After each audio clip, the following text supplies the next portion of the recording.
मौलूद मुक़द्दस हयात अक़दस और फ़ाते अजल खुदावंद यसू अलमसीह के नाम में आपकी सलामती हो।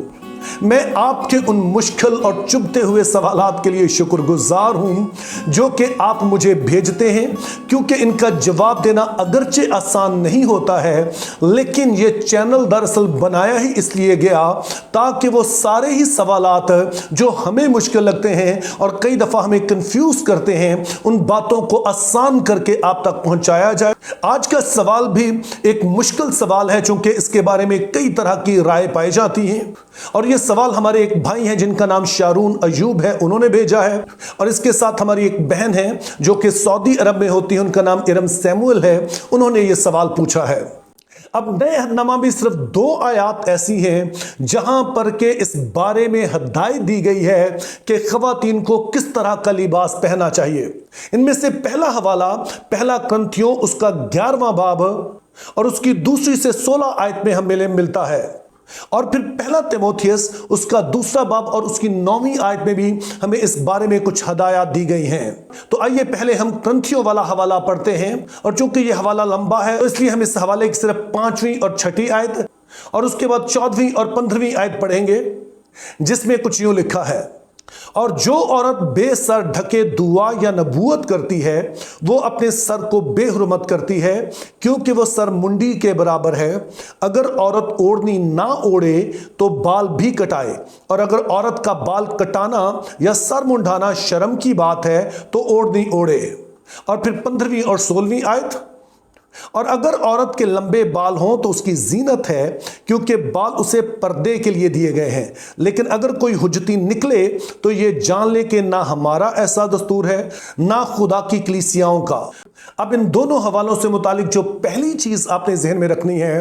कि दोनों ही का ताल्लुक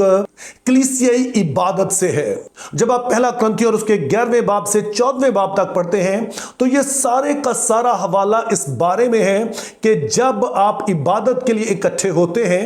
तो उस वक्त आपका बर्ताव और रख रखाव कैसा होना चाहिए। इसी तरह से पहला तीमुथियुस 2 बाब इसी बारे में है कि जब आप दुआ के लिए इकट्ठे हुए हैं तो क्या करना चाहिए। और दूसरी बात जो हमें याद रखनी है, जिसका पहले भी एक वीडियो में मैं जिक्र कर चुका हूं, कि उस जमाने में अभी तक चर्च बिल्डिंग नहीं बनी थी, बल्कि जो इबादत होती थी वो घरों में होती थी, घरेलू कलीसियाएं होती थी, और जो भी कलीसिया मेंबर जिसके पास बड़ा घर होता उसके घर में लोग जमा हो जाते और वहीं पर इबादत करते, और इस तरह से वहां पर कदरे इनफॉर्मल माहौल होता था। उस तरह से जो आज हमें तरतीब और सारा कुछ नजर आता है, इब्तदाई कलीसिया अभी इस सभी कुछ को सीख रही थी, इसको एक शक्ल दे रही थी। तो अब जब लोग इबादत के लिए इकट्ठे होते तो खवातीन में 2 तरह के एक्सट्रीम रवैये हैं जो उस वक्त नजर आ रहे थे।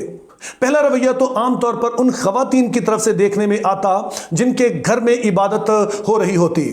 क्योंकि जैसा आज भी हमारे घरों में होता है कि जब खवातीन घर में हो तो जाहिर है वो अपने लिबास का ज्यादा ख्याल नहीं रखती, और उसका सबब ये होता है कि घर में जाहिर है कि सारे ही घर के ही लोग हैं और उन्हें जाहिर है कि अपने आप को वो पूरी तरह से ढांपने या इस तरह से किसी प्रोटोकॉल की जरूरत नहीं होती है। तो ऐसा ही कुछ उस जमाने में भी था। तो वो खवातीन जो कि अपने घर में होती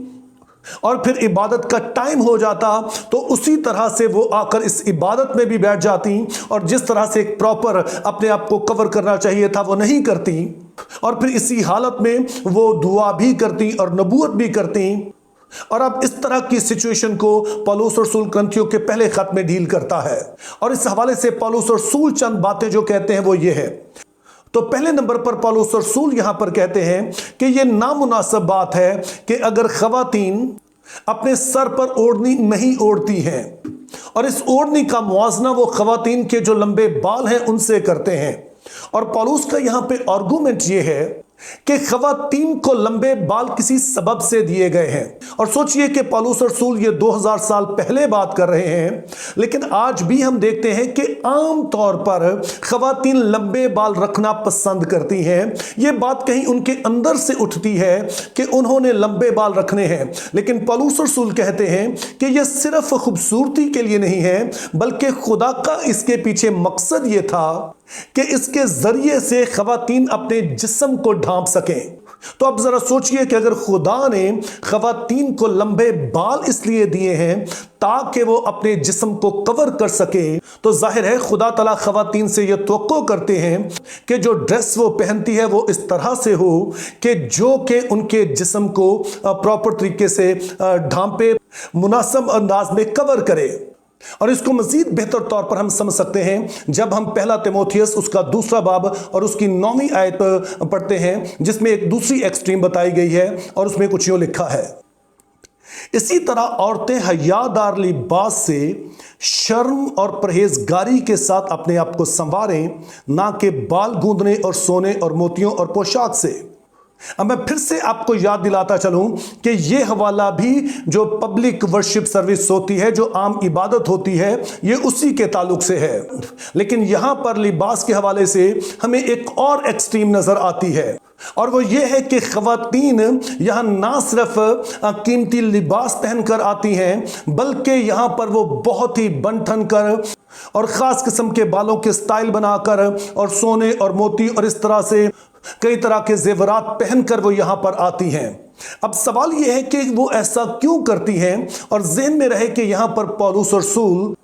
इफिसस की कलीसिया से लिख रहे हैं। चूंकि तिमोथियस इस वक्त इफिसस की कलीसिया में मौजूद है, और इफिसस वो शहर है, यहाँ पर अर्थमिस देवी का मंदिर है, और यही वो मंदिर है जहां पर ना सिर्फ अर्थमिस देवी की पूजा होती है, बल्कि वहां पर हर तरह के बुरे काम जो है वो भी अंजाम पाते हैं। यानी कि यहाँ पर खास तरह की उन्होंने राहबाएं रखी हैं जो कि उन तमाम लोगों को यहाँ पूजा करने आते हैं उनको वरगलाती हैं, उनको अपनी तरफ रागब करती हैं और जिनसी अमल में उन्हें शरीक करती हैं। अब जाहिर है कि जो लोग अब कलीसिया में आ रहे हैं उनका पहले बैकग्राउंड यही कुछ था, वो इन्हीं जगहों पर जाते रहे।